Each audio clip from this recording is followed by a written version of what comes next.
Hello, welcome to Zigmatech Learning Hub. I'll be your instructor for government. For this class, we are going to be taking our exercises from the Examguide app. If you don't have the application already installed on your device, I want you to download the app in order to follow along in this class.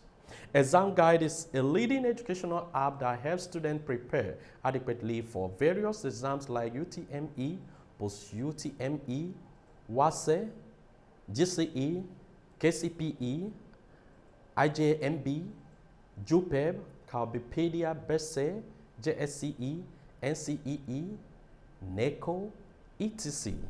You can download the app from www.examguide.com or Google Play Store. Please subscribe to our channel and turn on the notification bell to be updated on new videos.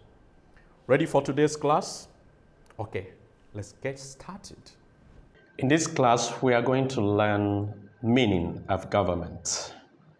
This is an attempt to understand the subject matter of what we are talking about. The first basic thing you should learn is what the government is all about. Specifically, you should be able, by the end of this lesson, you should be able to define government as an institution of the state, discuss the characteristics of government, state the meaning of government as a process or art of governing, discuss the various functions of government, state the meaning of government as an academic field of study, highlight why we study government as a subject, and of course, discuss the subfields, what we call the scope of government. Now, a meaning of government, we look at government from three different perspectives. One is to look at government as an institution of the state, like every other. So government in this case seen like any other institution that we have in a society. The second one is to see government as an art or process of government. In this case, government is seen as an activity. The third one is to see government as an academic field of study, that is a subject matter, which is what we are doing right now. Now, let's take each one. Government as an institution of the state. What does it mean? We see government as a machinery or an agency established by the state itself to organize the affairs of the state and administer its functions and duties. Now, when we talk about agency established by the state in this context is referred to what a layman calls country. So government is that machinery or agency, that's an institution which is established by the state itself to organize and manage the affairs of the state, run the affairs of the state, administer or carry out the functions and duties of the state. In this case, the state is abstract, but the state administers its duty through government. Another way to define this is to call it an institution entrusted with making and enforcing rules of a state, as well as regulating relations with other states. In this case, government as an institution is an agency that is entrusted with the power to make rules and even enforce them within a state, and also regulate relationship between that state, that is the country, and other countries. That is why you see a government or the president of a country representing a state in another state or country.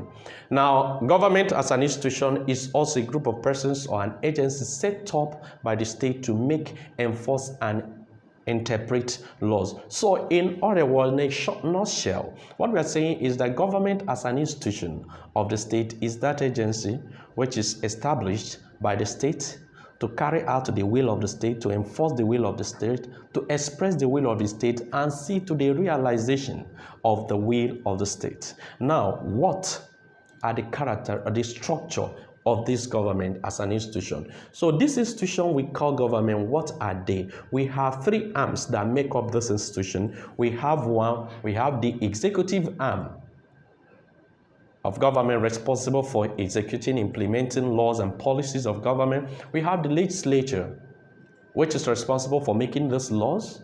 We have the judiciary responsible for interpreting the laws. So this structure makes up this institution that we call government. So when you talk about government as an institution, you look at legislative institution, executive institution, and the judicial institution. They make up what we call the government. Now let's look at characteristics of government.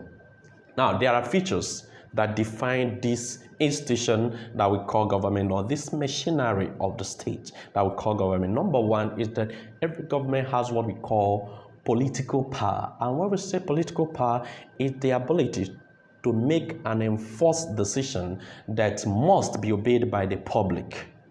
Every government has that. When government makes any pronouncement, when government makes law, when government takes a decision in form of policy, it affects everybody. It's not a particular person.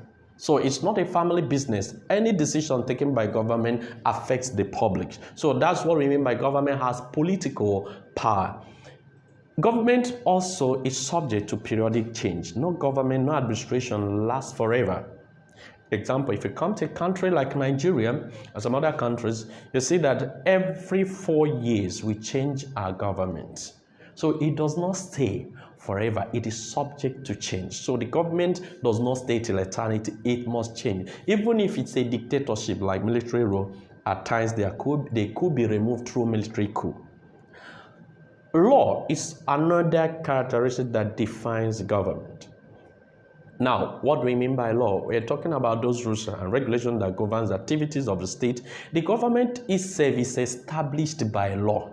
The government is legal, especially in a democratic setting. It is established by law, and all its activities are guided by the law. They follow the law in the conduct of their activities. And that is why when the government goes against the laws establishing it, of course, somebody can go to court for the court to interpret whether the action of government is proper or not. Another characteristic that defines government is revenue. Revenue here will refer to the income, and the government makes its revenue especially through taxes that income earners pay. Now, it is through this revenue that government is able to carry out its activities. Actually, money is the life wire of any organization, any institution, including the government, because the government cannot operate or carry out its duties. We expect a lot from government, and government carries out its duty by collecting revenue in form of tax from the citizen and using this income in form of fund to run its activities. Another feature of government is people's support, or what we call legitimacy. The people must support the government. The people must recognize the government. That is why in a democratic setting, we talk about voting the government into power. The people must vote the government, and every government must have the support of the people. Another defining characteristic of government is welfare service, provision of welfare service. That is why every government is expected to provide welfare service like infrastructure. The government, you see, the government will provide pipe-borne water, electricity, and the rest of them. So these are some of the defining characteristics of government. And the last but not least is personnel.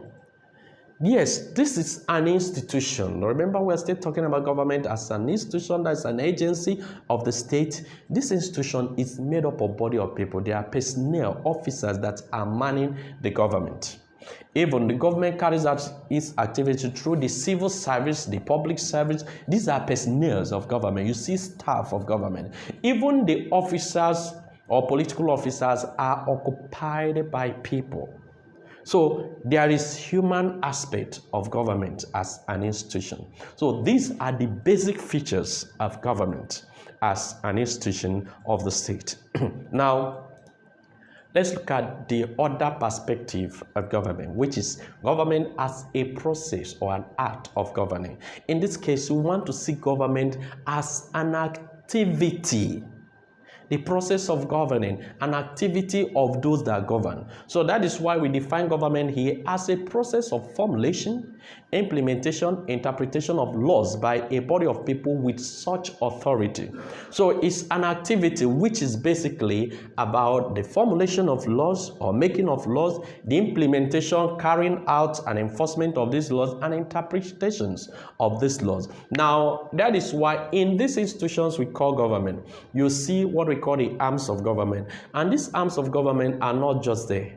They are carrying out activities. That is why if you see the legislature is known for different functions, which the primary one is to make law. It's an activity. You see the executive has its own function, which the primary one is to implement or carry out laws made by the legislature and even other policies of government. You see the judicial arm of government is not there for just being there. It is there to carry out an activity which is primarily the interpretation of laws and adjudication of cases. So this is what we mean by government as a process. So you must understand it this time around as an activity of those who are responsible for the formulation, implementation, and interpretation of laws in the state. Now, there are defining concepts in government as a process of governing. We have what we call policy formulation or rulemaking. We have implementation and adjudication. Rulemaking is the process of making laws of a state by the legislative arm of government, and they do this by passing bills sent to them into law. And bills, you must understand, though we're going to discuss in details later, bills are proposed law before the legislature for their debate and consideration before they are passed as laws. We also have what we call rule implementation. Rule implementation is the execution and enforcement by the executive arm of government. Now, when you talk about the executive arm of government, of course, you talk about our president, our ministers, governors, and commissioners. They are responsible for actually implementing these laws, and they do it through the law enforcement agencies and the public servant, especially civil servants. Now, the third one is rule adjudication, which deals with interpretation of laws by the judicial arm of government, especially in handling cases before the settling dispute. So they apply the same laws even in punishing offenders and protecting the rights of citizens. Now, let's look at the functions of government. Since we are dealing with government as an activity, as a process of governing, what does it entail? Number one is protection of lives and property. Now, it is the duty of government to protect lives and property in the state. And this is what we call the primary number one essence and function of government. And how does government protect lives and property? They do that by establishing enforcement agencies that will enforce these laws, investigate criminals, arrest criminals, and prosecute them. Also, the second duty of government in order of its hierarchy is maintenance of law and order. That is making sure that all these laws that are being made are being respected by the citizens, ensuring that there is peace at all times. And that is why whenever there is any form of catastrophe, be it natural or man-made, you hear a case of armed robbery, you see a riot going on, you expect the presence of government to come and maintain law and order. Make sure there is peace, make sure things are done in a proper way. Even when you see fire disaster, you expect the presence of government to come and maintain law and order. That is making sure that things are done in the right way and things move smoothly in the society. Another duty of government is provision of social amenities. In terms of social amenities, we're talking about those things that make life comfortable in the state for the citizens. You talk about power supply, you talk about water supply, you talk about good roads, health centers, schools. These are some of the social amenities that the government provides for its citizens. Government is also responsible for provision of employment to its citizens.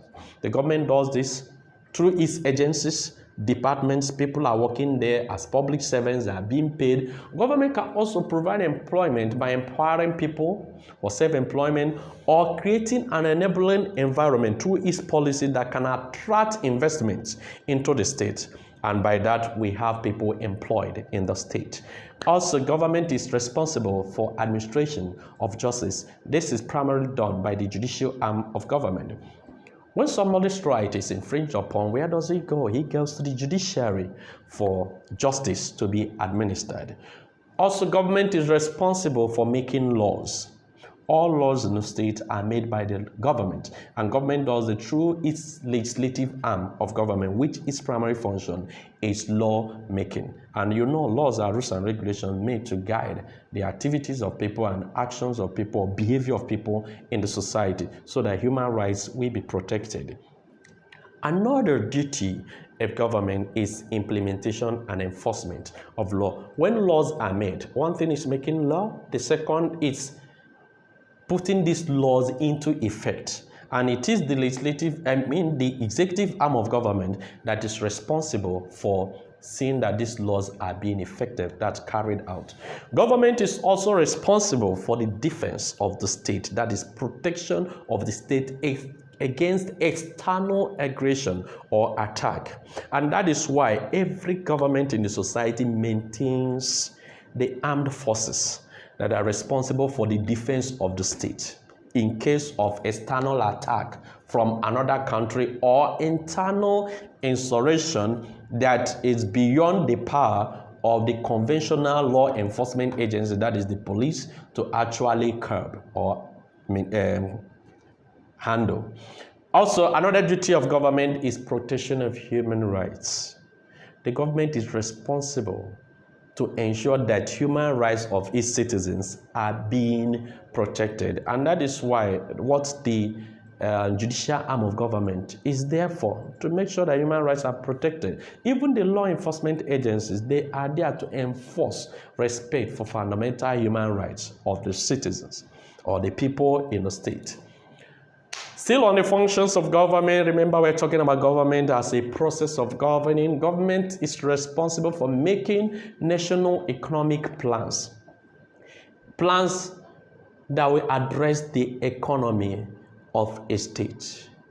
If you go to different countries, they have one economic challenge or the other.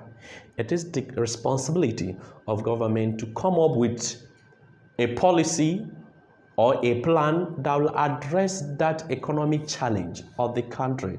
If you go to some countries, you talk about inflation, recession. It is the duty of government to come up with a plan to address this. Also, it is the duty of government to prepare the nation's budget. Remember, budget has to do with the financial plan about income and expenditure in a state. So it is the government, through the executive arm of government, that prepares the annual budget of a nation that has to do with what the country will spend and what the country will gain in form of revenue. Also, government is responsible for political education of its citizens. Government can do that by introducing political education in schools like we have it in civic education. Government can do that through its agencies, public servants. The Electoral Commission, of course, gives political education to citizens. So these are the duties of government. Government also amend laws and the Constitution. Now, no law is perfect. From time to time, a particular provision of law can outlive its purpose or may have some vacuums in these laws. Now, it is the duty of the government through the legislature to effect amendments and make it suitable and address what it should address properly in the society. The government is responsible for representation of the state. Now, when you talk about representation of the state, we have an organization or international organizations like United Nations. Now, this United Nations, when you go there, it is the government of a country that will represent the country in that organization. Commonwealth of Nations is an international organization. It is the government that will represent its citizens in that particular organization. Even in another country, for any form of negotiation, it is the government, especially through the executive arm of government, that is responsible for representing the state. The government is also responsible for conducting elections in a state. And of course, in a democratic setting, elections are conducted at intervals, some states 4 years mostly. So it is the duty of government to plan and make sure that these elections, the forum by which citizens choose their leaders, are created. Also, government is responsible for conducting census in the state, that is head count of members of the state, to determine the population or the total number of members of the state for political, economic, and social reasons. So these are the major functions of government as a process of governing. Now that we are done with government as a process on art of governing, let's look at the third perspective of considering what government is, which is government as an academic field of study. Now, when you say as a student that you have government, that the period in class is government, of course, the government you are referring this time is a field of study. So government as an academic field of study is a social science subject that deals with how the affairs of the state are managed, how the institution that make up the state that is responsible for managing the affairs of the state, how it works. It's a social science subject that simplifies how governance is done and the relationship between those who govern and those who are being governed. So it's one of the subjects people do in school. Social science, in the sense that it deals with human behavior. And these people, we are talking about the personnel of government and the people that are being governed.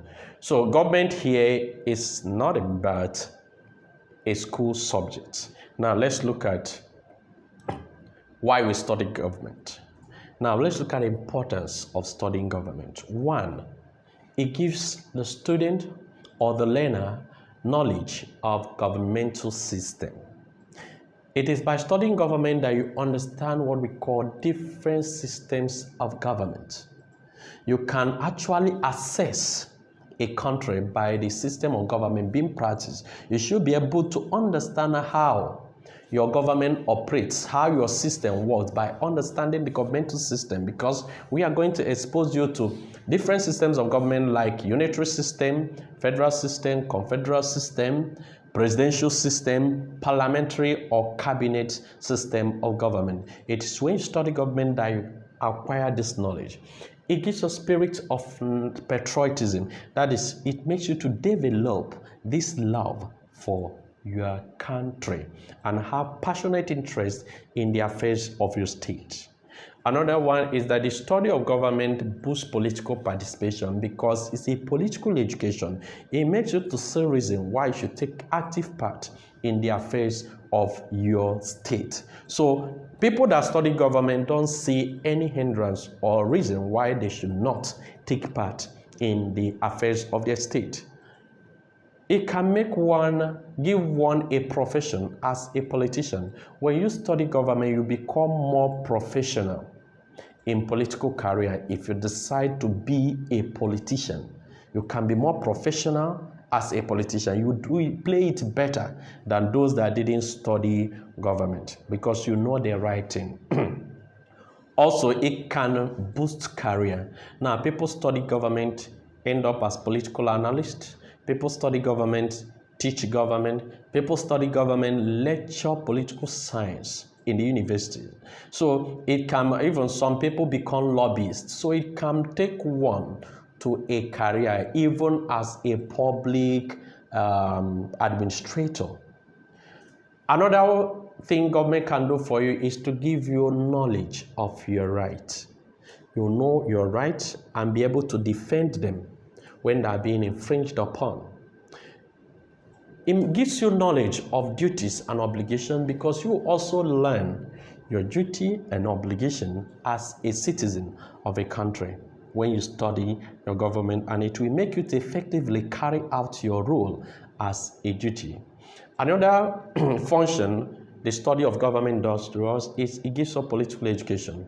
We are politically enlightened. We understand our political system. We understand the process of governing in our state. Also, it makes one to take interest in governmental activities. You see yourself, we want to read, acquire knowledge about political activities of your state, governmental process of your state. You want to know, you take interest. It gives you logical and analytical thinking. Because any issue we address in government, we look at the advantage, we look at the disadvantage, that's the pros and cons of that particular concept or ideology. Through that analytical thinking, we boosted in you so that whenever you take up any matter, naturally you'll be able to analyze it and make an informed decision. Knowledge of government gives us knowledge on foreign affairs, because in government we are going to take you on international relations, and that is why some people who study government major in international relations, because it's an aspect of government. So you have good knowledge of international affairs, how nations interact with each other. And of course we say that no knowledge is a waste, and therefore the study of government as a knowledge on its own is a gain and a good thing to you to have. Now, like any other field of study, government has its scope. That is the areas government covers. Government covers many areas. Number one is what we call public administration. Now, this is the area in government that deals with how policies of government and laws are being formulated, implemented. It's about the implementation of policies and formulation and implementation of policies of government. Now, we also have the area we call international relations. Now, this aspect of government will deal with interaction between and among nations of the world, how they relate with each other, and the rules guiding their relationship. We also have another area of government called local government. Now, local government is the government at the grassroots level, established by law to carry out governmental activities at the grassroots level. We also have the area that we call political theory. Now, these are ideas and values that relate to the state, and these ideas are products of political thinkers and philosophers. We're going to look at it under basic concepts in government. Also, another subfield of government or scope is history. Because in government, we deal with political development and evolution of a particular state. That is why in government, example in Nigeria, when we teach you government, we get to a point when we take you in pre-colonial administration, the era before the coming of the whites, and colonial administration, the era when the white man left us, when the white man came and took control of our affairs, and also post-colonial administration. We are going to look at all these areas. So it's part of history, because we are going to be looking at the political history of a particular country. Also, another subfield of government is what we call political behavior. Now, this is the aspect of government that deals with the attitude and reaction of people towards their political system and the factors that affect their behavior towards their political system. So these are the areas covered by government. Okay, now let's do some exercises in our exam guide based on what we've done. Now you click, I've selected government. Now you're expected to select any year. I'm selecting at random, so any year can pop up. Now I'll select topic of interest. This is how it goes. Now I've taught you element of government and scope of government. So about the subject matter, so I've highlighted it. I click OK. Now I click get started. Let's do some practices. Now, look at this question. The study of government in school is important because students can. This is what we just learned under government as an academic field of study, why we study government. Now, the student can be assisted by political leaders. Of course, it's not the answer. If you look at, say, qualify for election, the study of government only does not qualify you for election. You can't come out to be president simply because you study government.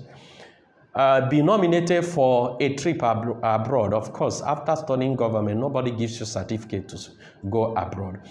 We learned from what I taught you in our class that you can learn about your rights, and we learn about our rights in government. Now, move on. Now, which of the following is related to government as a process of governing? Of course, we did it. You see, implementation and education of laws, the roles of pressure groups within the state, we didn't talk about this. The disagreement between the state and the local government, we didn't talk about levels of government here. Abrogation of fundamental human rights, no. Of course, we talked about rule adjudication and rule implementation under government as a process of governing. Implementation, the activities of the executive. Adjudication of laws, we are talking about the judiciary. So A is the correct answer. Moving on. Now, which of the following is not a function of the government? Now, remember we did functions of government under government as a process of governing. Now, let's take it from D. Provision of social amenities, we did it. The government provide power supply, provide pipe-borne water and rest of them. Embarking on public enlightenment, we talked about giving political education. So this one is there. Defense, of course, we told you that government defends the country against external aggression. That's why government establishes the armed forces. So subversion, the government cannot subvert. It's terrorists and the enemies of the state that can subvert. Okay, so this is the answer. Now, which of the following best defines government as an institution of the state? Now, look at this option. An institution established for class struggle. We didn't discuss this. Look at C, a process of organizing societal values. No, it's off from this. It can be. It's not a process.